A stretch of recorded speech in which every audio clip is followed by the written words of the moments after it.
Bonjour à toutes et bienvenue sur le podcast Murmuricain. Cet épisode que vous vous apprêtez à écouter est un épisode hors série qui est destiné à vous présenter des professionnels que j'apprécie, admire et que je vous recommande dans les domaines qui sont hors de mes compétences. Cette série, ou plutôt cette hors-série, se déroule dans le cadre du calendrier de l'Avent qui est organisé sur Instagram en décembre 2021, mais restera en ligne bien après afin que vous puissiez découvrir et pourquoi pas rencontrer les professionnels de vos rêves. J'ai choisi ces professionnels parce qu'elles sont résolument tournées vers le bien-être de vos chevaux et la relation qui unit l'humain au cheval. Donc je vous laisse découvrir ces professionnels et je vous retrouve en janvier pour les épisodes classiques. Bonne découverte!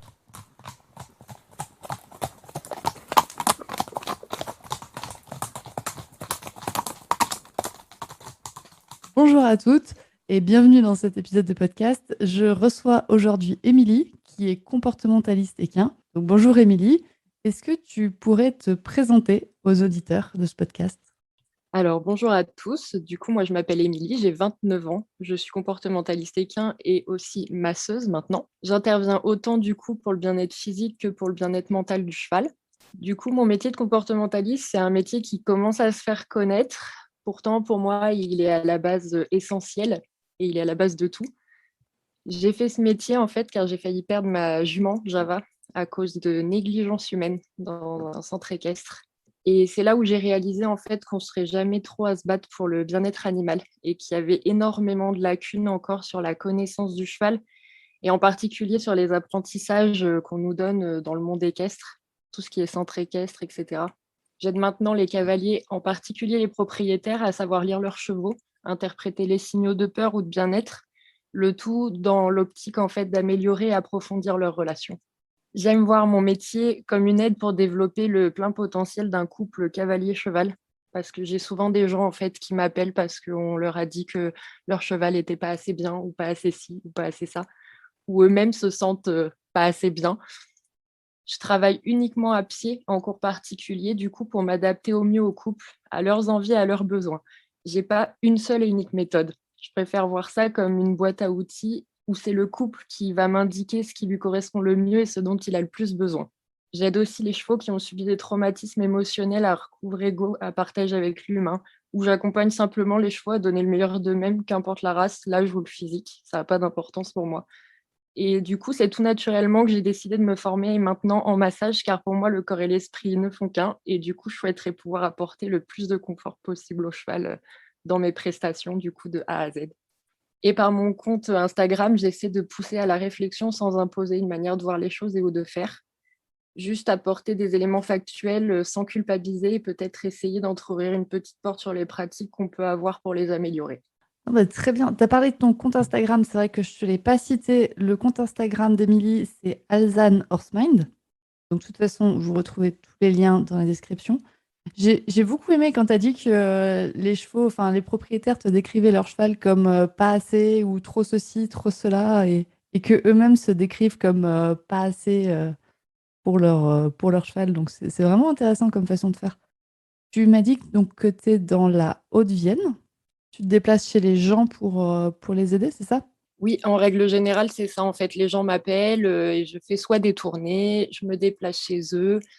Les premiers rendez-vous, en général, durent plus longtemps puisque du coup, je m'attarde vraiment sur leur histoire et celle de leur cheval pour essayer de vraiment comprendre le couple et leur fonctionnement et ce qu'ils ont envie de faire ensemble et pas seulement ce qu'on leur a dit sur leurs chevaux. Voilà, moi, je veux leur rêve à eux, en fait, et je veux les aider à atteindre ce rêve-là. Oui, c'est vrai que les gens partent avec des idées préconçues de ce qu'il faut faire avec le cheval. Il faut faire du dressage, il faut faire du CSO, il faut. Et en fait, ils prennent pas le temps de vivre juste la relation. Donc c'est super de les remettre dans cet instant présent et juste de vivre la relation, quoi. Et du coup, avec le massage, tu vas pouvoir faire ça aussi. Tu vas pouvoir peut-être remettre les chevaux dans leur corps, enfin les aider à mieux comprendre leur corps et à mieux vivre après avec leur humain. Mais totalement, parce qu'en fait, j'ai remarqué que beaucoup de chevaux qui avaient subi des traumatismes, qui étaient toujours très stressés, dans la peur, etc., c'était très compliqué pour eux, en fait, de prendre conscience de leur corps et de la proprioception et de leur corps dans l'environnement. Et en plus, c'est des chevaux souvent qui n'aiment plus le toucher, qui ne sont plus vraiment du tout dans ce rapport-là. Et les gens aussi, du coup, ne le sont plus après. Et le pansage devient un moment qu'on oublie et on fait ça à l'arrache et où il n'y a plus de contact, il n'y a plus cette espèce d'intimité entre le cavalier et son cheval. Et je trouve que par le massage aussi, ça permet oui, de ramener ce toucher qui, je pense, est hyper important. Je sais pas toi, je pense que dans ton métier, c'est pareil. Mais ce toucher qui est hyper important pour créer cette intimité. Et des fois, ça aide beaucoup, beaucoup les cavaliers aussi de pouvoir ne serait-ce que réapprendre à toucher leurs chevaux, quoi. Ouais, c'est vrai que ça aide énormément et c'est vrai que de recréer ce lien physique, en fait, parce que c'est vrai qu'en tant que comportementaliste, tu vas recréer peut-être plus le lien émotionnel, intellectuel, mental, etc. Mais de recréer le lien physique entre un cheval et son propriétaire, ça peut être magique à faire, en fait. Ah, je suis contente. Enfin, ton accompagnement est trop bien, en fait. Je trouve ça génial. Ben, merci. Et en fait, c'est vraiment les deux parce que tu vois, tu mets le côté mental et je suis totalement d'accord parce que du coup, on travaille vraiment le mental, que ce soit sur le propriétaire ou le cheval, mais ça travaille également le physique parce que souvent, j'ai des cavaliers, par exemple, j'ai une dame, son cheval ben, était devenu agressif. Alors, je mets des très gros guillemets parce que moi, un cheval agressif, pour moi, ça n'existe pas. Lui, chez lui, c'est la peur en fait qui prédomine et en fait, il est dans le fight, du coup, dans l'attaque, parce qu'il a peur. Et cette dame, en fait, du coup, avait développé un comportement physique envers lui de peur. Et du coup, elle n'arrivait plus à gérer son corps, donc elle avait des spasmes, elle allait soit trop d'énergie, soit pas assez. Et du coup, je pense que ça aide aussi les propriétaires à reprendre le contrôle un peu de leur corps et de leurs émotions, à savoir les gérer, s'adapter au cheval. Et maintenant, elle est hyper autonome dans son travail. Et ça, je suis trop fière de ce genre de résultat, quoi. Ouais, c'est trop bien quand tu arrives à reconnecter toutes les communications, enfin, sur tous les plans qui existent. Donc, ouais, c'est vraiment super. Tu as dit que tu te déplaces aussi. Est-ce que tu as des tournées occasionnelles, enfin prévisionnelles, prévisibles? Est-ce que tu as des tournées régulières? C'est ça le mot.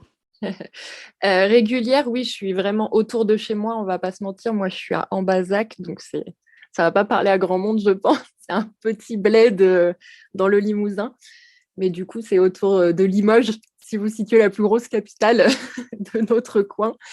Mais après, je peux très bien aller en Corrèze et en Creuse. Je peux me déplacer aussi à Paris, en fait. J'ai des clients, des cavaliers que je suis à Paris aussi. D'accord, donc bah, intéressant. Moi, ça me va comme question. Est-ce que tu as d'autres idées de sujets? Donc, on a abordé le massage, on a abordé le lien avec le propriétaire. Tu fais pas de trucs en ligne, hein, il me semble. Alors, pas encore. Je sais pas si... Pas encore. J'ai trop de choses à faire, je pense. J'aimerais tellement avoir ton courage quand je vois tout ce que tu fais. Parce que je trouve que ça serait hyper intéressant aussi. Ouais. Et, mais par contre, j'aimerais aussi, en fait, j'ai plusieurs gros projets qui, j'espère, se mettront un jour en route. Ce serait de pouvoir faire des stages dans les centres équestres, en fait, proposer des stages pour les centres équestres pour apprendre à lire les chevaux. Parce que je me rends compte que dans énormément de centres équestres, tout simple, que ce soit classique ou éthologique, ça pour moi, c'est une barrière qu'on se met tout seul parce que c'est la même chose. Il n'y a pas assez cette lecture du cheval, quoi.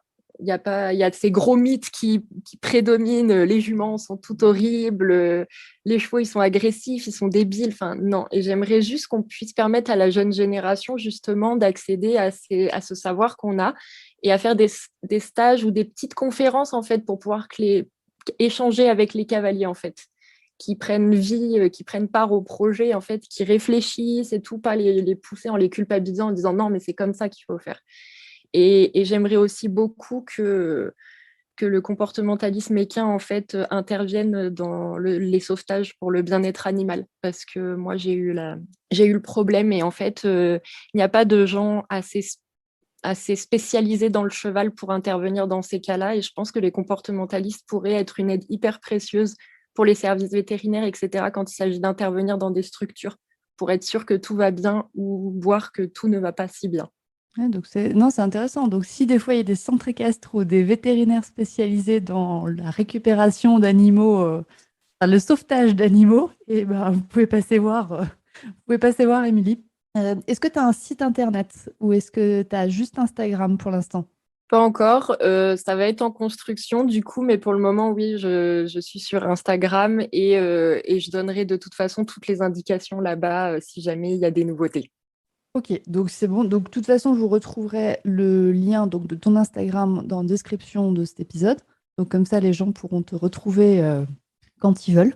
Et de toute façon, tu es assez ouverte aux messages privés, etc. Donc, je pense qu'il n'y a pas de souci pour communiquer avec toi.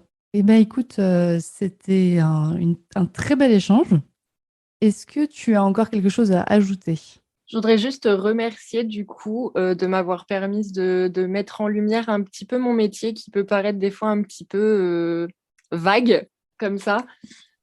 Du coup, j'espère que ça parlera un peu plus aux gens et qu'on prendra plus le pas de faire intervenir des gens qui font ce métier parce que c'est hyper important et que ça peut vraiment aider. Donc, merci à toi. Eh ben, de rien. Merci à toi d'avoir participé. Eh ben, écoute, je vous souhaite à tout le monde une bonne journée et à bientôt. Au revoir.